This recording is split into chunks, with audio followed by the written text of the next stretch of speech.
Email hack होऊ शकतात कारण त्या काही फिशिंग लिंक्स त्याच्यामधनं येतात. अगदी. आणि असे तर किती फिशिंग लिंक्समुळे पैसे गेलेले आहेत.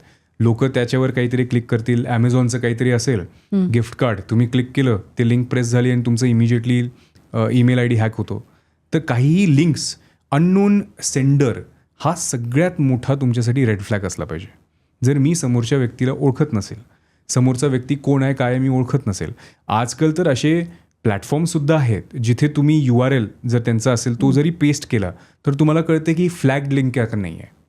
आणि असे खूप सारे देशामध्ये विदेशामध्ये असे वेबसाईट्स आहेत जिथे हे अपडेट होत राहतात की कोणत्या लिंक्स हे लोक यूज करतात. आता फॉर इन्स्टन्स मूवीज जे आपण बघतो ना की F-Movies नावाची काही अशा मूवीज प्लॅटफॉर्म्स असतात. जसं त्याच्यामध्ये काय की मूवीजच असतात पण पायरेटेड मूवीज असतात. तर पायरेटेड मूवीज तुम्ही बघायला जातात, त्याच्यावर काहीतरी तुम्ही चुकून क्लिक केलं तर तुमचं पूर्ण अकाउंटच हॅक होऊन जातो. तर अशा गोष्टींना कधीही बळी पडू नये, ह्या फिशिंग लिंक्सला कधीही क्लिक करू नये, ह्या गोष्टींची जाणीव असली पाहिजे. हे सगळं मला असं वाटतं फोनमधनंच होत आहे ना. हो. आयफोन चांगला का अँड्रॉइड? विशेषतः म्हणजे जर मी ह्याच्यावर बोललो तर दोन्हींचे आपापले हार्म्स आणि प्रोज आहेत, प्रोज आणि कॉन्स आहेत. तर विशेष म्हणजे काय की आयफोन ज्यावेळेस तुम्ही वापरतात, आयफोनमध्ये सहसा तुमची अननोन ॲप येत नाही.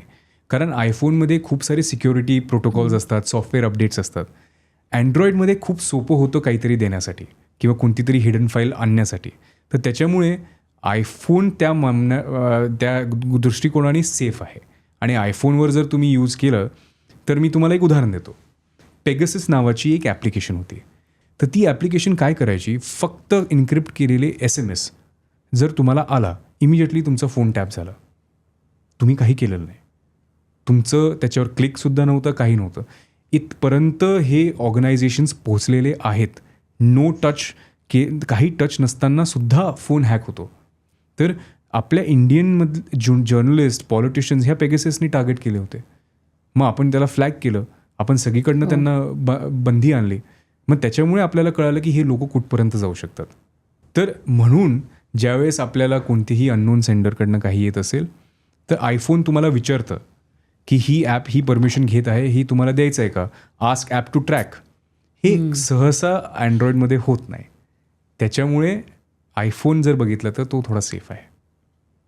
वरदजी, सध्या सगळेजण सोशल मीडियावर असतात, जी. तर ते पण धोकादायक आहे ना. म्हणजे तिथून सुद्धा टार्गेट केलं जातं का? आणि तिथनं आपलं सगळ्यात महत्त्वाचं म्हणजे रश्मिका मंदाना जी ॲक्ट्रेस आहे, तिचं कोणीतरी फेस मॉर्फ करून थोडे एक्सप्लिसिट कॉन्टेंट बाहेर केलं होतं. तर हा एक मोठा केस व्हायरल झाला होता. तर तुमच्या चेहऱ्याचा वापर करून कसा मॉर्फ केलेला व्हिडिओ किंवा फोटो बाहेर जाऊ शकतो, हा त्याचा सगळ्यात मोठा उदाहरण आहे. आता ज्यावेळेस आपण हा विषय बोलतो की लहान मुलं किती रिस्कवर आहेत, तर अक्षय कुमारच्या जी मुलगी आहे ती कोणता तरी एक इनोसंटचा एक गेम खेळत होती जिथे मध्ये तुम्ही ऑनलाईन चॅट करू शकतात. आता त्या माणसानी चॅट करून करून तिची इन्फॉर्मेशन काढून काहीतरी त्याचा गैरवापर करावा, ही गोष्ट आम्हाला समोर आली. आणि इमिजिएटली अक्षय कुमार जी हे आहेत ते आपल्या पोलीससोबत तर खूप चांगलं काम करतात, त्यांना प्रोत्साहन देतात. इमिजिएटली ती कंप्लेंट इथे सांगितली, इमिजिएटली आपल्याला कळालं की हा माणूस कोण होता. तर ती अवेअरनेस असणं खूप महत्त्वाचं होतं. तर एकतर अक्षय कुमारची जी केस आहे ती सगळ्यांसाठी आणि सगळ्या मुलांसाठी एक सगळ्यात महत्त्वाचा लेसन आहे की काहीही झालं तर आपल्या पेरेंट्ससोबत 100% शेअर करा. पण मग असं एखाद्याला पकडलं, म्हणजे जर पकडलं तर काय कायदे काय आहेत, शिक्षा काय आहे? कायदे आणि शिक्षा आहे. 3 वर्षाची तुम्हाला इम्प्रिझनमेंट होती जर तुम्ही डिजिटल फ्रॉडमध्ये किंवा काहीही फ्रॉडमध्ये पकडले गेले. त्याच्यानंतर ह्याला बीट करण्याचे माध्यम काय मी तुम्हाला सांगतो. जानतारा जे आपण बघितलं असेल त्याच्यामध्ये लहान पोरं हे क्राईम करतात आणि मग ते पकडले गेले तर त्यांना किती शिक्षा असेल? काही शिक्षा नसते. जोपर्यंत त्यांच्या ट्रायल होतो ते आपण मोठ्या मोठ्या केसेसमध्ये सुद्धा बघितलं आहे, निर्भयामध्ये बघितलं आहे की ह्याचा गैरवापर कसा होतो. तर लॉज तर खूप स्ट्रिंजंट आहेत. डिजिटल एव्हिडन्सचा एक नवीन ॲक्ट आलेला आहे की डिजिटल एव्हिडन्स आपण कोर्टामध्ये मान्य करतो, कशा प्रकारे मान्य करतो, त्याच्यानंतर त्याला होणारी जी शिक्षा असते ती कशी असते, 3 वर्षाची असते का 8 वर्षाची असते का 10 वर्षाची असते, ती व्हेरियस सेक्शन्सवर निर्भरित असतं आणि कोणत्या एक्सटेंटपर्यंत तुम्ही ते केले त्याच्यावर. पण ह्याला बीट करू शकतात. पण आता महाराष्ट्रातला जो गुन्हा झालेला आहे तो कुठेतरी बाहेरच्या स्टेटमध्ये बसून कोणतरी करत असतं किंवा आपल्या भारताच्या बाहेर बसून, मग अशा वेळेला कोणाला शिक्षा करणार? अशा वेळेला त्या माणसाला शिक्षा करावी, पण तो माणूस भेटतच नाही. फेसलेस क्राईम हेच तर सगळ्यात मोठं सायबर क्राईमचा भाग आहे, ज्याच्यामुळे अवेअरनेस हा सगळ्यात मोठा साधन होतो. मला सांगा, हे ज्या पद्धतीने वाढतंय, तुम्हाला काय वाटतं की आता गेल्या वर्षी झाला 22,000 कोटींचा, प्रेडिक्शन्स काय आहेत गव्हर्नमेंटचे? वाढत जाणार आणि पुष्कळ प्रमाणामध्ये वाढत जाणार. त्याच्यामुळे महाराष्ट्र गव्हर्नमेंट सगळ्यात मोठं जे इंडियन गव्हर्नमेंट जी आपली आहे ती पण एक आपण बघितलं असेल, कॉल करतोय, अमिताभ बच्चनचा आवाज येतो, सायबर क्राईम रिपोर्ट करे, ये 1930 हेल्पलाईन आहे. ह्या सगळ्या गोष्टी गव्हर्नमेंट प्रोॲक्टिव्हली करतंय, कारण आम्हाला कळतंय की जेवढं तुम्ही अनअवेअर असाल, जेवढे आपली सिटिझन्स अनअवेअर असेल, तेवढा हा क्राईम वर जाणार. त्याच्यामुळे हे जे आपण सायबर अवेअरनेसबद्दल करतोय, फडणवीस साहेबांनी जे एवढं मोठं आपल्या सायबर स्पेस जी तयार केलेली आहे महाराष्ट्र सायबर पोलीससाठी, ॲप्स आहेत, AI आहे, AIमध्ये आपण तर AI पॉलिसीसुद्धा काढतोय. AI पॉलिसी कशी असली पाहिजे ह्याच्यावर आपलं काम चाललंय. शेलार साहेबांनी ह्याच्यामध्ये लिडरशिप जी आहे ती फडणवीस साहेबांची आहे. तर आपली गव्हर्नमेंट प्रोॲक्टिव्हली ह्याच्यामध्ये काम करते. सगळ्यात महत्त्वाचं म्हणजे आपल्याला AIचा ज्यावेळेस आपण विषय घेतो त्यावेळेस आपण बोललो AIचा आवाज क्लोन होतो. आता सगळ्यात महत्त्वाची केस म्हणजे आशा भोसलेजींची केस.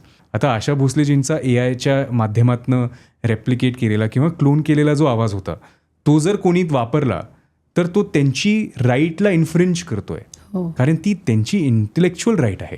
तर त्या माध्यमातनं कोर्टनी रुलिंग दिलेलं की आशा भोसले ह्यांचा जो आवाज आहे हा त्यांचा आवाज आहे आणि ह्याचा जर गैरवापर तुम्ही केला तर त्याची शिक्षा किंवा त्याचा दंड तो तुम्हाला होईल. तर गव्हर्नमेंट, आपलं लीगल इन्स्टिट्यूशन ह्या सगळे प्रोॲक्टिव्हली ह्या गोष्टीला समजून घेत आहेत आणि ह्या गोष्टींचा उपयोग करून कसं लोक पुढे क्राईम करू शकतात ह्यांना कर्ब करत आहे, ह्यांना थांबवत आहे.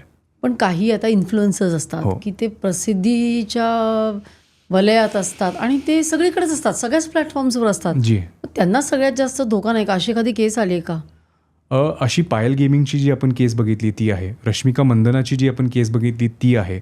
त्याच्यामध्ये पब्लिक फेसिंग एंटिटी जे म्हणतो आपण किंवा स्टार्स जे म्हणतो ते तर सगळ्यात मोठ्या रिस्कमध्ये असतातच असतात. त्याच्यामुळेच तर तुमचं केलेले मॉर्फ व्हिडिओज जे आहेत त्यांची जी पर्सनॅलिटी त्याच्यामुळे व्हायरल होतं, कारण ते फेमस आहेत आणि त्याला ट्रॅक्शन भेटतं. तर ह्या सगळ्या गोष्टी तर आहेतच. सायबर क्राईम जे आहे हे फक्त फायनान्शियल फ्रॉड्सपर्यंत लिमिटेड नाही आहे.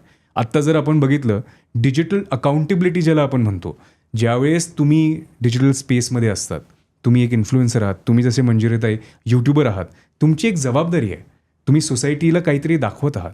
तर त्या जर काही भूमिका वाईट पद्धतीने बाहेर आल्या तर काय होऊ शकतं ते आपण समय रैनाच्या केसमध्ये बघितलं, जिथे महाराष्ट्र सायबर पोलिसनीच ॲक्शन घेतली, जिथे हे सगळं बाहेर आलं की हे ज्या प्रकारचं एन्व्हायरमेंट तिथे होतं किंवा ज्या प्रकारचे जोक्स बोलले गेले त्याच्यामध्ये मोठे मोठे इन्फ्लुएन्सर्स ला भोगावं लागलं ह्या सगळ्या गोष्टी. समय रैना असेल, रणवीर अलाहाबादिया असेल, बियर बायसेप्स असेल किंवा तिथले जे इन्फ्लुएन्सर्स असतील, मग त्यांना ती कळाली गोष्ट की आमची अकाउंटेबिलिटी काय आहे.